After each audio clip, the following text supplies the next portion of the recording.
नमस्कार, स्वागत है हमारे इस YouTube चैनल विजय लक्ष्मी में। और आज हम हिंदी विषय के अंतर्गत अपने 3 प्रकरण यानी 3 टॉपिक लेकर आए हैं, भाषा, लिपि और व्याकरण। तो भाषा, पहले हम भाषा पर बात करते हैं। भाषा किसे कहते हैं? भाषा हमारे जीवन का अभिन्न अंग है। भाषा ऐसा साधन है जिसके द्वारा मनुष्य बोलकर, सुनकर, लिखकर, पढ़कर अपने मन के भावों को या अपने विचारों को दूसरों के सामने व्यक्त करता है या कर सकता है, प्रकट कर सकता है और दूसरे के विचारों को स्वयं ग्रहण कर सकता है। यानी हम अपना जो कम्युनिकेशन करते हैं वो एक भाषा के द्वारा ही करते हैं।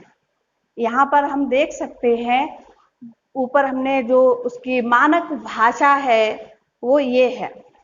भाषा वह साधन है जिसके द्वारा मनुष्य बोलकर, सुनकर, लिखकर, पढ़कर अपने विचारों का आदान प्रदान करता है।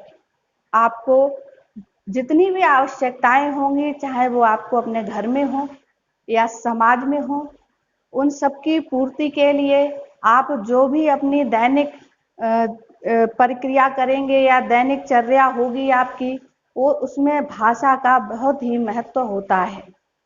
और जैसा कि इस परिभाषा से स्पष्ट होता है कि बोलकर, सुनकर या फिर लिखकर या पढ़कर, तो इस आधार पर भाषा को हम 2 भागों में बांट सकते हैं या भाषा के 2 भेद कह सकते हैं। भाषा के 2 भेद होते हैं या भाषा के 2 प्रकार होते हैं। देखिए, इसमें हमारा पहला आ जाता है मौखिक भाषा। मौखिक भाषा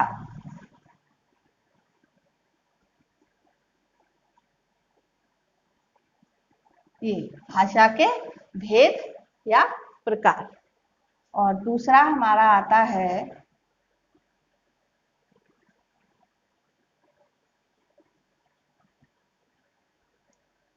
लिखित भाषा।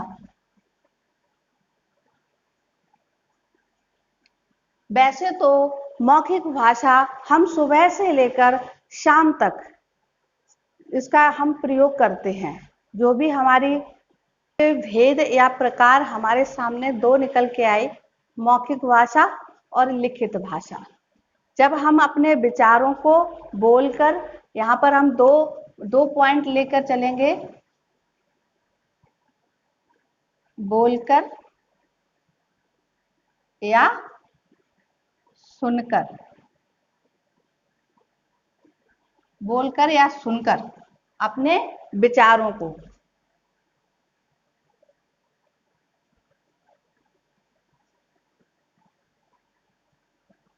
अपने विचारों का आदान प्रदान करना, ये क्या है? हमारी मौखिक भाषा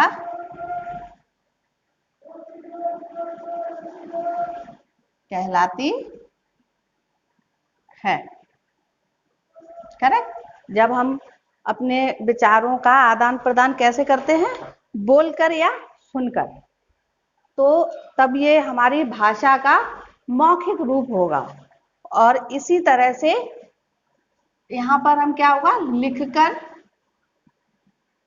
लिखित भाषा में हम क्या बोल सकते हैं? लिखकर या पढ़कर। लिखकर या पढ़कर अपने विचारों या भावों, विचारों या भावों यानी मन में उठने वाला कोई भी भाव, चाहे वो दुख का हो या सुख का हो, भूख लगने का हो या चोट लगने का हो, तो किसी भी तरह का भाव या विचार जो है लिखकर या पढ़कर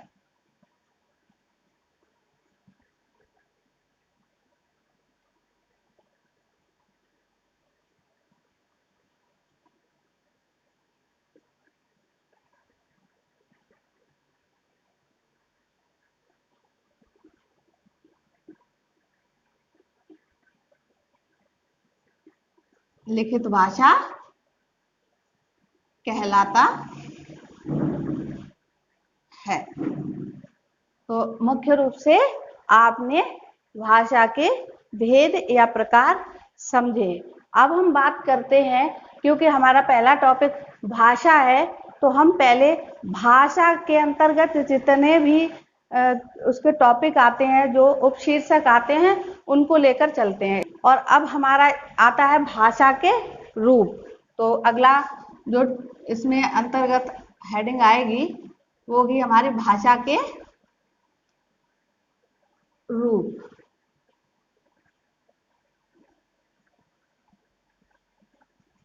भाषा के रूप मुख्य रूप से 4 होते हैं। पहला, मातृभाषा।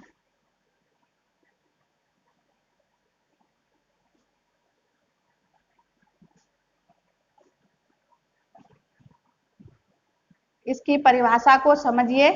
भाषा का वह रूप, भाषा का वह रूप जो बालक अपनी माता या परिवार से सीखता है। जैसे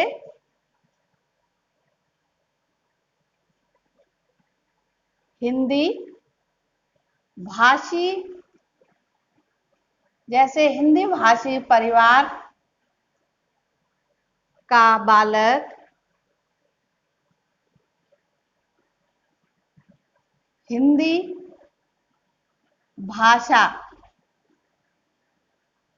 स्वतः ही सीख जाता है। अतः वो ही उसकी मातृ भाषा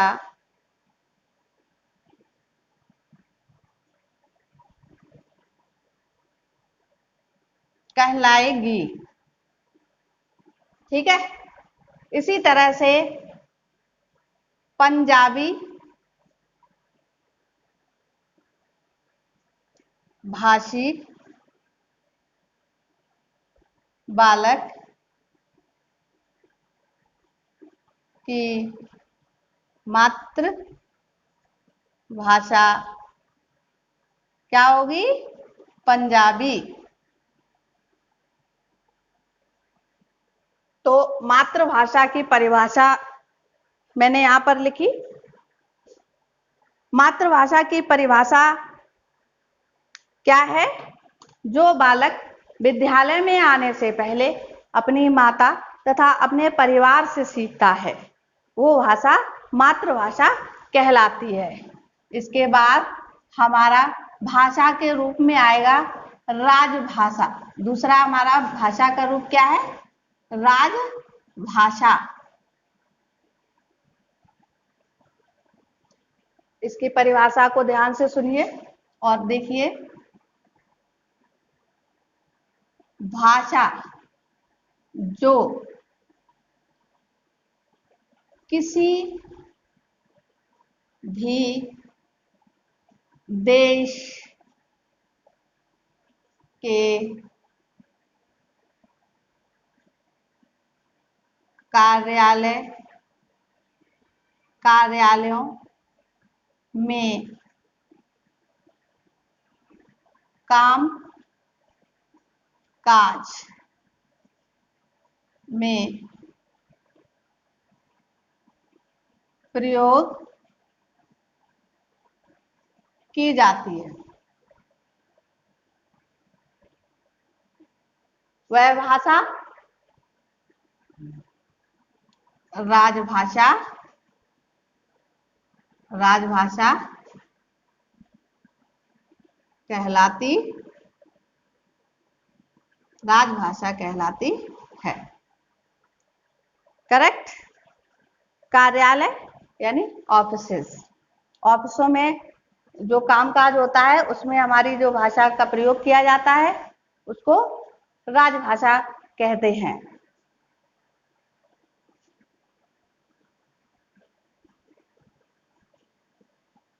भारतीय संविधान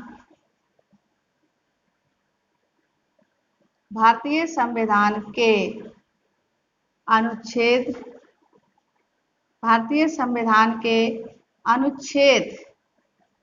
343 के अनुसार 14 सितंबर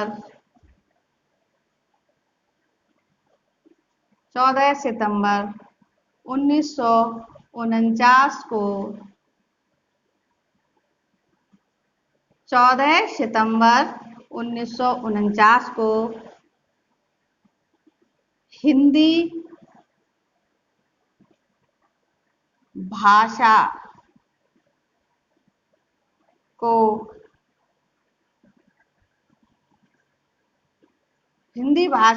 भारत की राजभाषा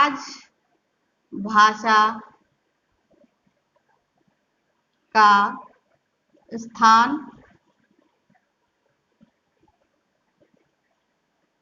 दिया गया। तो ये ध्यान रखने वाली बात है कि 1949 यानी 1950 में हमारा भारतीय संविधान लागू हुआ था और ठीक उससे एक वर्ष पहले यानी 1949 में भारतीय जो भारत की राजभाषा हमारी है वो हिंदी है। और इसी दिन मतलब तभी से प्रतिवर्ष 14 सितंबर को हिंदी दिवस के रूप में मनाया जाता है। तो यहाँ पर हम लिख सकते हैं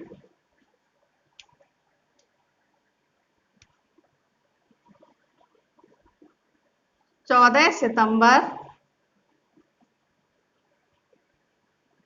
सितंबर को किस रूप में मनाते हैं? 14 सितंबर को हिंदी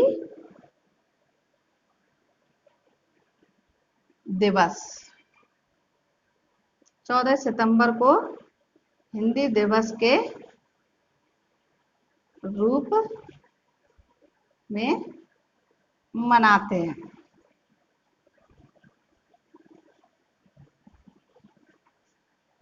ठीक है, तो इस तरह से हमारी राजभाषा का टॉपिक क्लियर हुआ। अब हम आते हैं भाषा का तीसरा रूप, राष्ट्रभाषा। राष्ट्रभाषा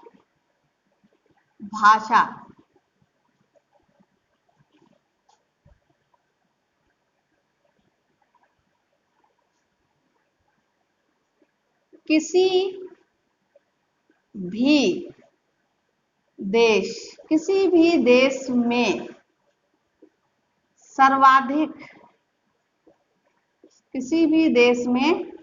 सर्वाधिक प्रयोग की जाने वाली भाषा क्या कहलाती है? राष्ट्रभाषा। राष्ट्रभाषा कहलाती है। हमारे देश में, भारत में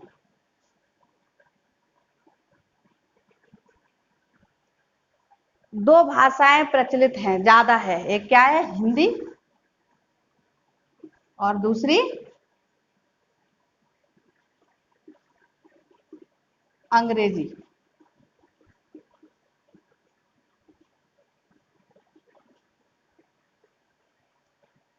इस तरह से आपका राष्ट्रभाषा का भी टॉपिक क्लियर हुआ। अब हम आते हैं अपना चौथा रूप,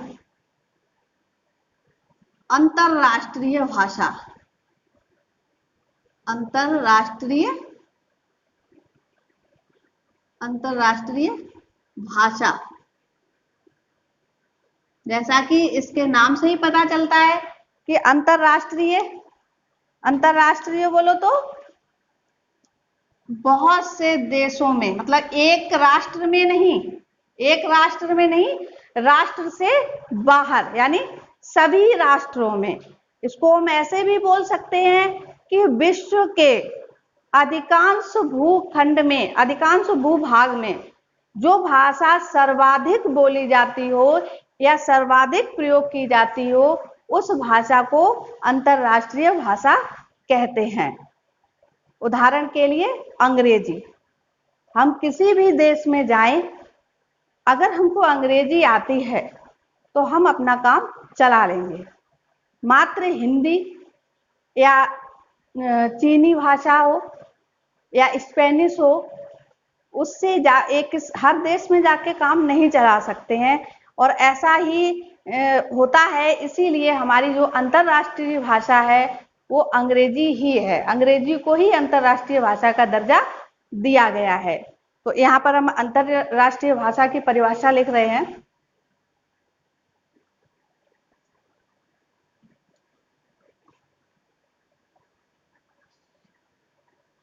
विश्व के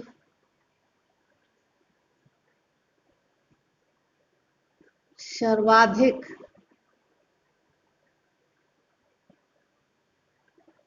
भूभाग में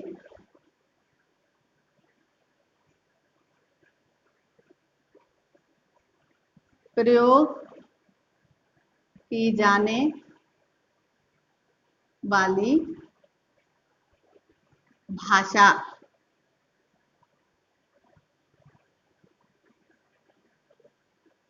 अंतरराष्ट्रीय भाषा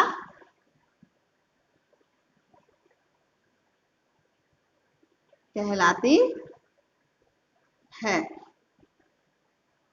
उदाहरण के लिए अंग्रेजी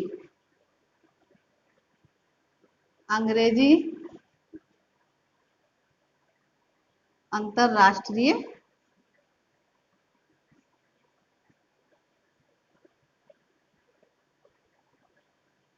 भाषा है। तो हमने यहाँ पर क्या सीखा? भाषा के रूप और उनकी परिभाषाएं भी लिखी हैं, और इनमें जो मुख्य बिंदु हैं वो आप समझ लीजिए। याद करने में बहुत ही आसानी रहेगी। एक बार हम इसको रिवीजन करवा रहे हैं। मातृभाषा, इसमें दो ही पॉइंट्स मेन हैं, माता और परिवार। जो भाषा हम अपनी माता और परिवार से सीखते हैं वो हमारी मातृभाषा कहलाती है।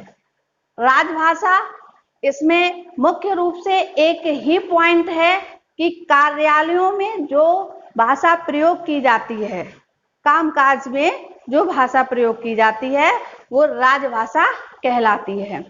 और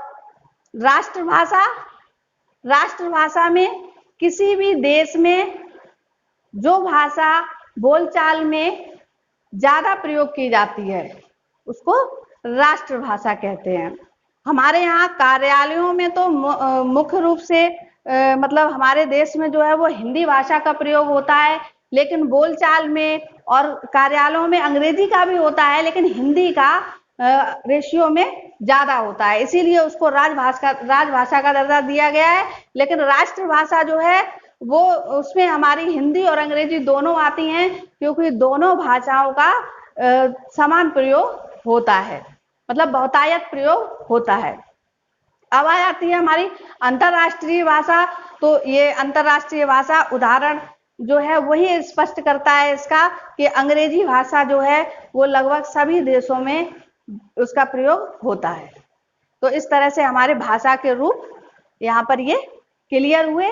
और अब हमारा अगला जो प्रकरण है, अगला टॉपिक है, वो है लिपि।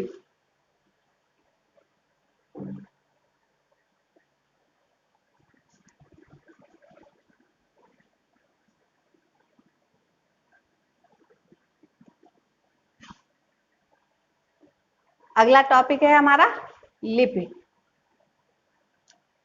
जब हमारी भाषा का विकास हुआ तो हमने जो ध्वनियां हैं, हमारे मुंह से निकलने वाली जो ध्वनियां हैं, उनको लिखने का या उनके चिन्ह या प्रतीक बनाने का मतलब उसकी जरूरत महसूस की।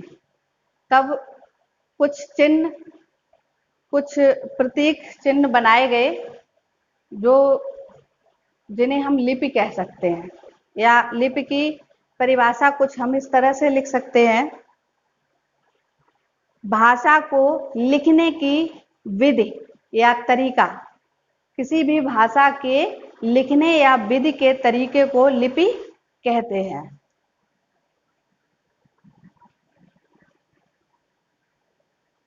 किसी भी भाषा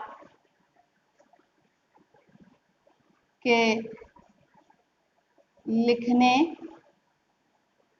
किसी भी भाषा के लिखने के तरीके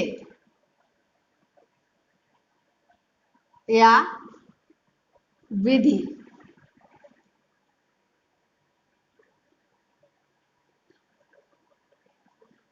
को लिपि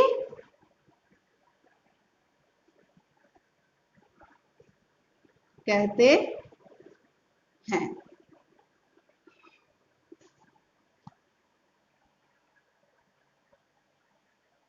ऐसा भी हो सकता है, वैसे तो हर एक भाषा की अपनी एक खुद की लिपि होती है, हर भाषा की लिपि अलग होती है, लेकिन कुछ भाषाएं ऐसी भी हैं जिनकी लिपि एक ही हो सकती है। जैसे हो सकती नहीं, होती है। जैसे कि यहाँ पर हम आपको लिख रहे हैं भाषा और लिपि।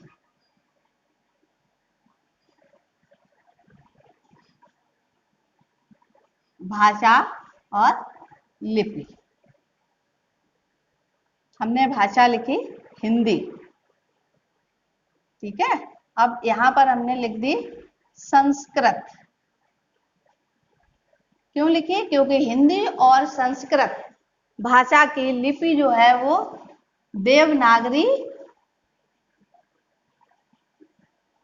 देवनागरी लिपि है। इसी तरह से पंजाबी भाषा की लिपि है गुरुमुखी। पंजाबी भाषा की लिपि क्या है? गुरुमुखी। उसके बाद उर्दू भाषा की लिपि है फारसी।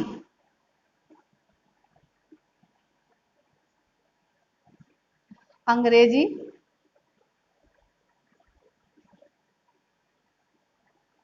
भाषा की लिपि है रोमन।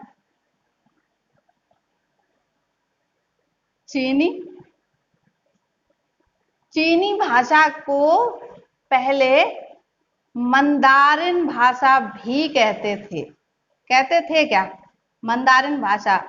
चीनी भाषा को मंदारिन भाषा भी कहते हैं। या तो मंदारिन बोल लो या चीनी। तो इसकी जो लिपि है वो भी चीनी ही है।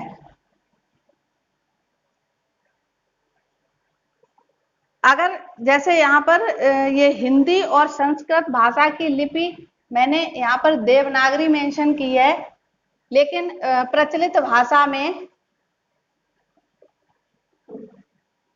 संस्कृत भाषा की लिपि ब्राह्मी लिपि भी होती है। यानी पहले जो थी वो संस्कृत भाषा की लिपि ब्राह्मी होती थी, लेकिन अब इसको देवनागरी में भी देवनागरी में शामिल कर लिया गया। यानी हिंदी और संस्कृत दोनों की भाषा जो है वो लिपि है। अभी भी आपको लिपि का अगर और ज्यादा स्पष्टीकरण चाहिए तो आप समझ लीजिए, ज्यादा तो मुझे भी नहीं पता है ना, सारी भाषाएं लिखनी तो नहीं आती हैं। मान लो अंग्रेजी है, अंग्रेजी को इस तरह से लिखा है ना, तो इनके जो प्रतीक चिन्ह है, जो चिन्ह है, इसका लिखने का तरीका अलग हो गया।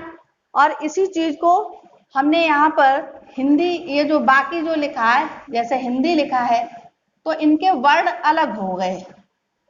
अपनी आवाज को, अपनी ध्वनियों को लिखित रूप देने के लिए, उनको संभालने के लिए हमको जब कुछ चिन्हों की आवश्यकता हुई, कुछ प्रतीकों की आवश्यकता हुई, तब लिपि का उद्गम हुआ, तब लिपि की रचना हुई, एक तरह से लिपि का निर्माण किया गया।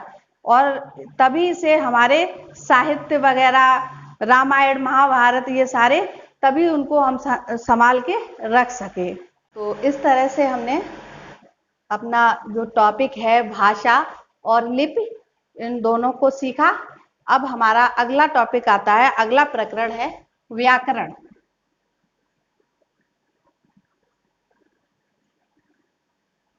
व्याकरण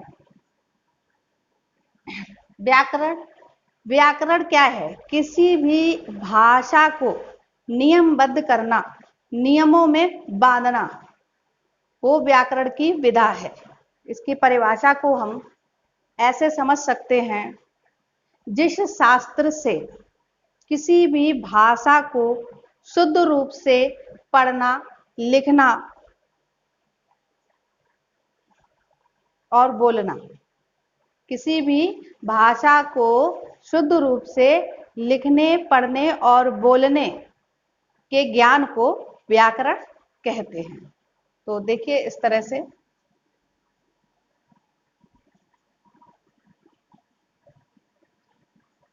जिस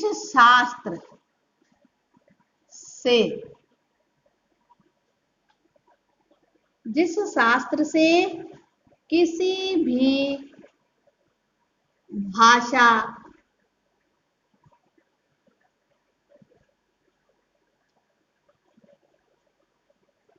के शुद्ध रूप से बोलने, लिखने, पढ़ने का ज्ञान प्राप्त हो, उसे व्याकरण कहते हैं। जैसे मोहन खाना खाती है। अगर हम इस तरह से ये वाक्य लिखते हैं तो आपको ये पता चल रहा है कि मोहन खाना खाती है। वाक्य में क्या है? गलती है, त्रुटि है। क्यों? खाती है। मोहन क्या है? मोहन क्या है? पुल्लिंग है। और खाती है, यहाँ पर क्रिया क्या है? स्त्रीलिंग है।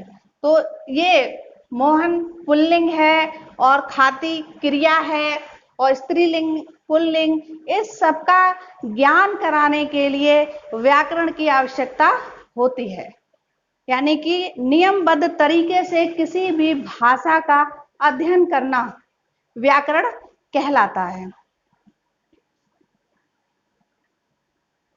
व्याकरण के भाग। व्याकरण के भाग। व्याकरण के 3 भाग हैं। पहला वर्ण विचार और दूसरा शब्द विचार। शब्द विचार और तीसरा आता है हमारा वाक्य विचार। तो इन तीनों भाग के अंदर हम व्याकरण का अध्ययन करेंगे। वर्ण विचार, वर्ण विचार में वर्णों के बारे में विचार किया जाएगा, अध्ययन किया जाएगा, वो वर्ण विचार कहलाएगा। और शब्द विचार में शब्दों के बारे में अध्ययन करेंगे, समझेंगे। और वाक्य विचार में वाक्यों की जो नियम शुद्धता है उनको समझेंगे। तो इस तरह से आज का हमारा ये जो तीनों यूनिट हैं, तीनों प्रकरण हैं, वो कंप्लीट हुए। और कल हम अपना नेक्स्ट जो हमारा टॉपिक रहेगा वो रहेगा वर्ण विचार। तो अपना अगला चैप्टर या अगला यूनिट, अगला प्रकरण पढ़ने के लिए हमारे इस चैनल को सब्सक्राइब कर लीजिए। इसके लिए तैयार रहिए अपने नेक्स्ट पार्ट को देखने के लिए।